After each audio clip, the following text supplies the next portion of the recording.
Good morning. Hidden benefit channel में आपका स्वागत है। आज हम आंग्ल और सिख युद्ध के बारे में जानेंगे। अंग्रेज और सिख के बीच 2 युद्ध हुए थे। इन युद्धों के बारे में जानने से पहले हम सिख समुदाय और उनके गुरुओं के बारे में जान लेते हैं। सिख के 10 गुरु थे। गुरु नानक सिख के पहले गुरु थे और गुरु गोबिंद सिंह 10वें गुरु थे। बंदा सिंह राजनीतिक गुरु थे। बंदा सिंह बहादुर का जन्म कश्मीर में 27 अक्टूबर 1670 में पूंछ जिले के रजौरी गांव में हुआ था। इनका नाम लक्ष्मण देव था।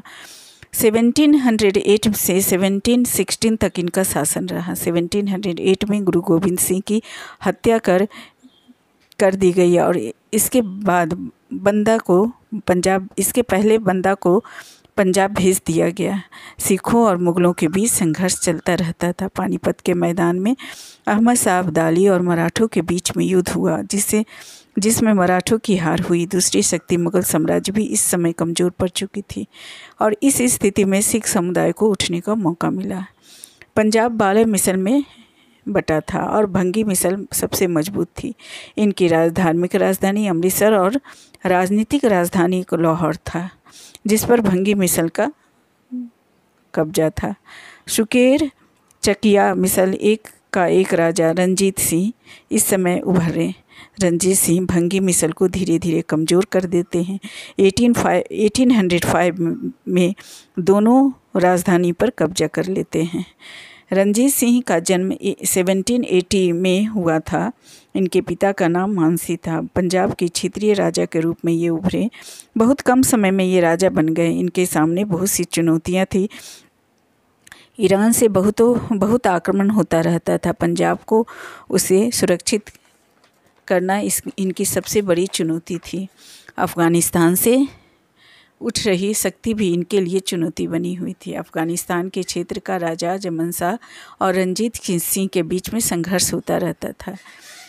रंजीत सिंह जमन शाह को पंजाब से बाहर निकालते हैं। इसी क्रम में जमन शाह के 12 तोप चिनाब नदी में गिर जाती है। इसे निकलवाकर रंजीत सिंह जमन शाह के पास वापस भेज देते हैं।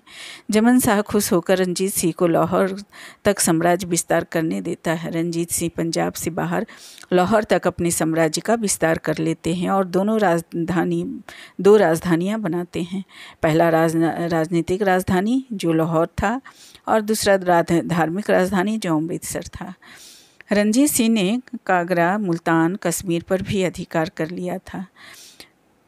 इस समय अंग्रेज बंगाल, कर्नाटका, महाराष्ट्र, मराठा दक्षिण पूर्व में अपने साम्राज्य का विस्तार कर चुके थे। नेपोलियन की शक्ति और फ्रांस और रूस की बढ़ती मित्रता के खतरा को ध्यान में रखते हुए अंग्रेज अब सिखों से संधि करना चाह रहे थे। सिख और अंग्रेज के बीच में अमृतसर की संधि 1809 में हुई।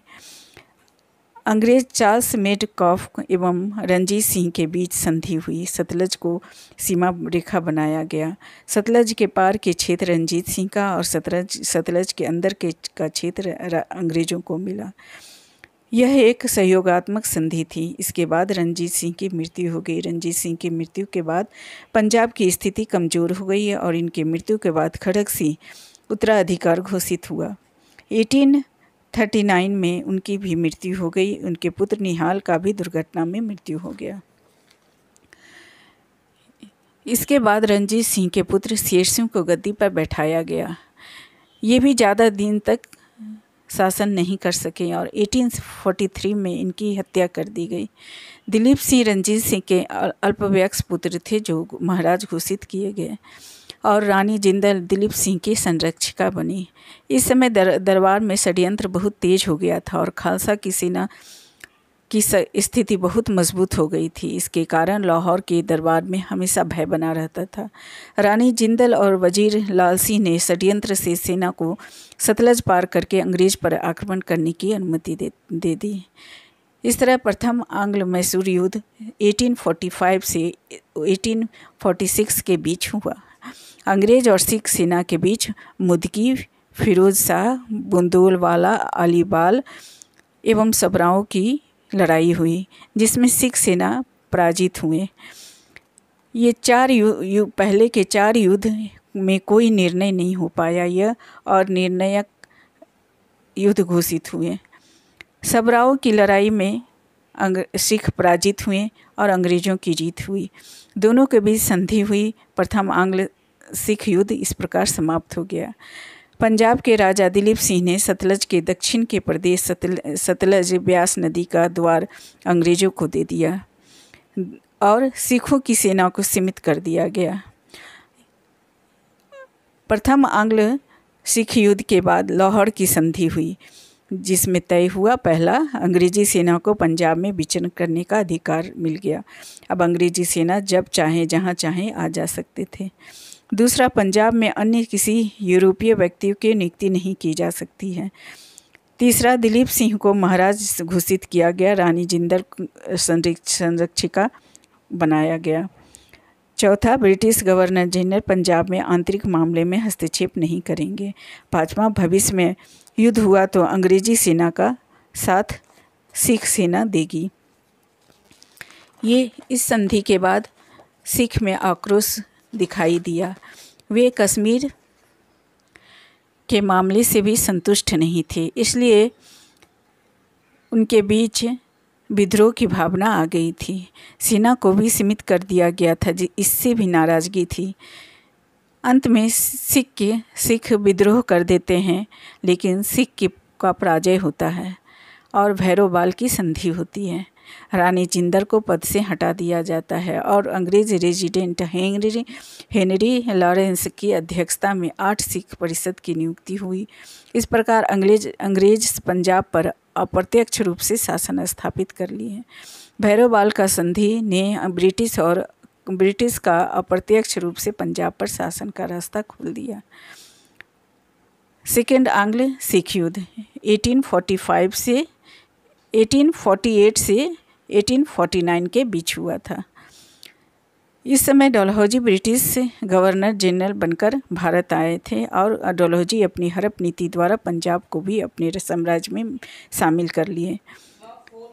दोनों संधियों से सिखों में नाराज़गी थी। सिख सेना को कम करने के कारण सिखों में असंतोष की भावना थी। इसी असंतोष की भावना के कारण 1848 में दो अंग्रेजी अधिकारियों की हत्या कर दी जाती है। अब ब्रिटिश विद्रोह की स्थिति में आ जाते हैं और डलहौजी युद्ध की घोषणा कर देते हैं। रामनगर एवं चिलियावा 2 युद्ध हुए और सिख पराजित हुए।